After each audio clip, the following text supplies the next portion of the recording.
Salut, bienvenue sur la chaîne. Aujourd'hui, nous allons parler de la saisie importante qu'a effectué les autorités maliennes de 3 tonnes d'or à l'entreprise Barrick Gold. La saisie des 30 tonnes d'or appartenant à Barrick Gold par le gouvernement malien s'inscrit dans un contexte plus large de la lutte pour la souveraineté économique et le contrôle des ressources naturelles en Afrique. Cette décision revêt une importance capitale car elle illustre une emprise de positions stratégiques contre les déséquilibres économiques héritiers du néocolonialisme, une revendication légitime de souveraineté. Le secteur minier en Afrique a longtemps été dominé par les multinationales étrangères qui exploitent les ressources naturelles sans que les pays d'origine n'en tirent des bénéfices proportionnels. La saisie des 3 tonnes d'or par le Mali est un acte fort de souveraineté économique. Elle envoie un message clair aux États africains.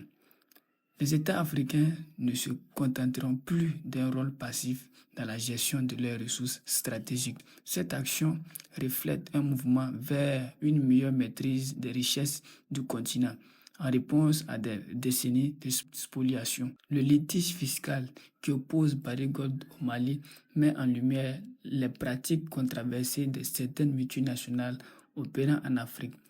Ces entreprises utilisent souvent des mécanismes complexes pour minimiser leurs obligations fiscales, privant ainsi les États africains de revenus cruciaux pour le développement.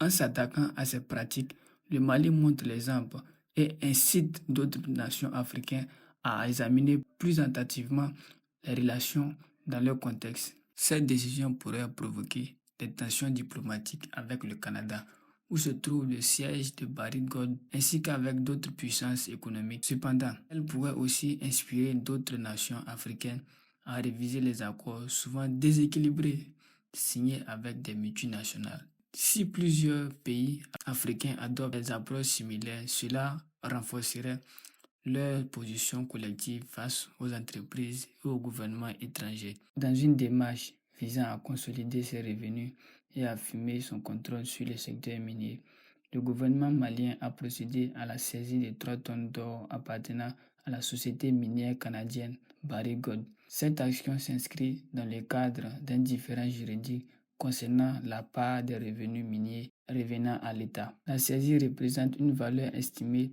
à 180 millions de dollars américains. L'or a été extrait d'une mine située près de Kaye, dans l'ouest du pays, puis transporté à Bamako, la capitale. Cette initiative fait suite à une lettre d'avertissement adressée à Barrick par le doyen des juges d'instruction maliens, Boubacar Moussa Diarra, annonçant la saisie imminente de 3 tonnes d'or. La confirmation officielle de la réception des fonds par le Banque malien de solidarité, une entité gouvernementale est en entente selon une lettre interne de Barrick consultée par la société Press. Ce différend ne date pas d'hier.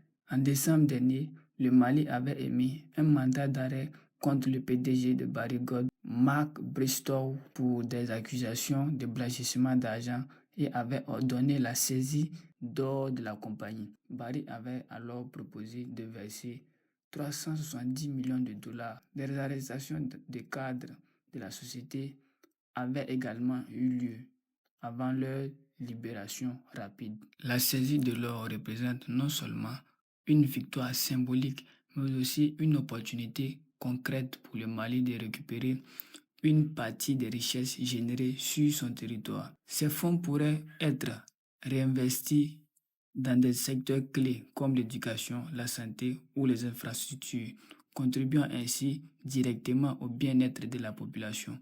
Cela montre à quel point les autorités maliennes sont déterminées à préserver l'intégrité et la souveraineté de leur peuple.